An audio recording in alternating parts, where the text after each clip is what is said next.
साहिब बंदगी सतनाम, बंदी छोड़ सतगुरु कबीर साहिब की जय हो। आज हम जानेंगे कि क्या होता है निज स्वरूप और क्या होता है शब्द गुरु। हम परमात्मा को किसी न किसी रूप में ढूंढ ही रहे हैं, लेकिन क्या आज तक हमें मिला? वो हमें इसीलिए आज तक नहीं मिला क्योंकि हम जहां वो है वहां नहीं ढूंढ रहे, और हम बहुत सारी जगह पर उसको ढूंढ चुके हैं, लेकिन जो उसका निज स्थान है हम वहां उसको नहीं ढूंढ रहे। तो आज जानेंगे सत्संग के माध्यम से सतगुरु नितिन साहिब से। तो सत्संग को आपने बड़े विवेक के साथ और बुद्धि को लगा के सुनना है। बोले सतगुरु बंदगी छोड़ कबीर साहिब की जय हो, मदन साहिब की जय हो, सतगुरु वैराग साहिब की सदा ही जय हो, साहिब बंदगी सतनाम। तो आज हम लोग सत्संग करेंगे शब्द गुरु के ऊपर और अपने निज स्वरूप के ऊपर। क्या है शब्द गुरु, क्या है निज स्वरूप, आज इन पे बात करेंगे। जैसा मैं हमेशा बताता आया हूं कि शब्द गुरु ही वो शक्ति है, वो परमात्मा है, वो सबका माई बाप है, जो किसी जात, किसी धर्म, किसी बंधन में नहीं आता। वो हर बंधन से, हर जात से ऊपर है, हर देश से, हर सरकार से ऊपर है। वही सबका मालिक है, वही सबका परमात्मा है। लेकिन उस शब्द गुरु की सही जानकारी ना होने के कारण हम लोग आज तक उसको प्राप्त नहीं कर पाए। हमने बहुत पूजाएं करी, बहुत अर्चनाएं करी, हमने युगों युगों तक मंत्र जपे, हमने योग साधनाएं करी, बहुत कुछ किया हमने, तीर्थ व्रत पूजा कुछ नहीं छोड़ा। सतयुग से लेके द्वापर तक, द्वापर से लेके त्रेता तक सब कुछ करते ही आए। तीनों युगों में हमने भक्तियां करी, हमने ऐसा कुछ नहीं छोड़ा जिसका प्रमाण आपको ग्रंथों में भी मिल जाता है कि कितना कुछ इस जीव ने किया, कितनी बड़ी बड़ी तपस्याएं करी, 21-21 हजार साल, 50-50 हजार साल, क्योंकि उम्रें लंबी होती थी। 50-50 हजार साल तक साधनाएं करी, लेकिन आज भी हम यहीं बैठे हुए हैं। यानी कि हम मुक्त नहीं हो पाए। कुछ ना कुछ तो हमने किया ही होगा भाई, इतने पापी तो हम नहीं थे कि हमने कुछ भी नहीं किया होगा। तीनों युग में कुछ तो किया होगा, मंत्र जपे होंगे, मंदिरों में गए होंगे, तीर्थ किए होंगे, चारों धाम किए होंगे, लेकिन आज भी हम यहीं बैठे हैं। इसका मतलब यह है कि कोई कमी रह गई थी हमारी भक्ति में, हमारी साधना में, जो हमें मुक्ति नहीं मिली। हम आज भी इसी तीन लोक में धक्के खा रहे हैं। क्यों खा रहे हैं? क्योंकि हमने उस शब्द गुरु का भेद प्राप्त नहीं किया। शब्द गुरु आता है इस दुनिया में अपना राज बताने, अपने बारे में समझाने आता है, लेकिन हमारी मत इतनी ऊंची नहीं होती है। हमारी मति, हमारी बुद्धि का लेवल इतना ऊंचा नहीं होता है कि हम उसकी बातों को समझ पाएं।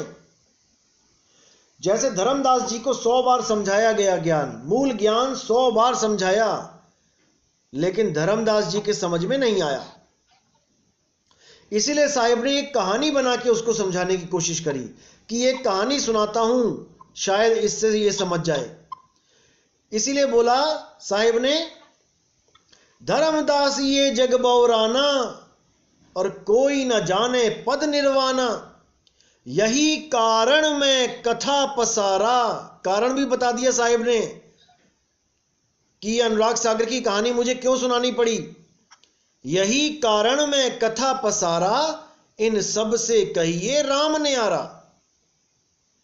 यानी जितने भी राम की पूजा आज तक की गई है, ये सब वो राम नहीं है जिस राम के द्वारा हमें मुक्ति मिलेगी। जिसके लिए साहिब ने बोला, सेवा को दो ही भले, एक संत एक राम, और राम है दाता मुक्ति का, संत जपावे नाम। संत का काम क्या है? आपको सही नाम से जोड़ देना, आपको उस सच्चे राम से जोड़ देना। और मुक्ति कौन देता है? वो सच्चा राम देता है। किसी संत के हाथ में नहीं है कि वो आपको मुक्ति दे सके। जितनी अफवाह आज तक उड़ाई गई, फैलाई गई कि गुरु मुक्ति दे देगा, गुरु से प्रेम करो, गुरु मुक्ति नहीं दे सकता। अरे वो खुद तो मुक्त हो जाए। गुरु खुद साधना कर रहा है भाई परमात्मा की, और वही चेले को करवा रहा है। दोनों का गुरु शब्द गुरु है। यहां तक बोल दिया साहिब ने, एक डाल दो पंछी बैठे, एक गुरु एक चेला, और गुरु की करनी गुरु भरेगा, चेले की करनी चेला। अब इससे ज्यादा क्या बोले वो? इससे ज्यादा वो क्या समझा सकते हैं कि दोनों की मुक्ति का जो कारण है वो कुछ और है। गुरु और चेला तो जस्ट एक मर्यादा है इस जीवन में कि हाँ भाई ये मेरे गुरुजी हैं, इनसे मुझे ज्ञान प्राप्त हुआ है। वो गुरु कोई घर से लेके थोड़ी नहीं आया है ज्ञान, उसको भी तो किसी गुरु से मिला है ना। ऐसे ही गुरु से आगे गुरु, गुरु से आगे गुरु, आगे अगर धुर पे लास्ट में जाके परमात्मा अगर आपको नाम दे रहा है उस पंथ में, उस गुरु को, तब तो आपके पास सही ज्ञान पहुंच रहा है, आपकी मुक्ति होगी। अगर गुरु के पास नाम ही सच्चा नहीं है, फिर यानी गुरु से पहले गुरु, गुरु से पहले गुरु, गुरु से पहले गुरु खोजते चले जाओ और पता लगे कि जो पहला गुरु था उसका कोई गुरु ही नहीं था, फिर क्या करोगे? फिर भी मुक्ति मिल जाएगी क्या?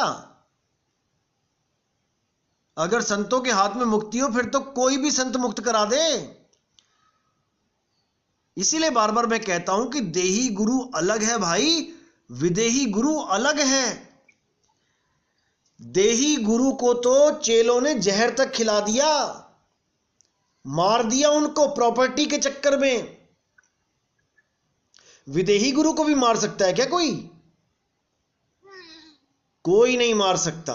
विदेही गुरु अलग है, वो सब में रमता राम है, और देही गुरु चंद लोगों का गुरु होता है। जैसे हमारे गुरु वैराग साहिब हैं, किसी के गुरु रामपाल जी महाराज हैं, किसी के गुरु मधु परमहंस जी महाराज हैं, किसी के गुरु राधा स्वामी हैं, किसी के गुरु सतपाल जी महाराज हैं, किसी के गुरु निरंकारी बाबा हैं। ये कुछ लोगों के गुरु हैं, सबके गुरु नहीं है ये। रामपाल जी महाराज का कोई भी भगत वैराग साहिब की जय नहीं बोलेगा, निरंकारी का कोई भी भगत राधा स्वामी बाबा की जय नहीं बोलेगा। लेकिन हर पंथ का बच्चा, हर पंथ का जीव, हर पंथ का शिष्य परमात्मा की जय बोलेगा।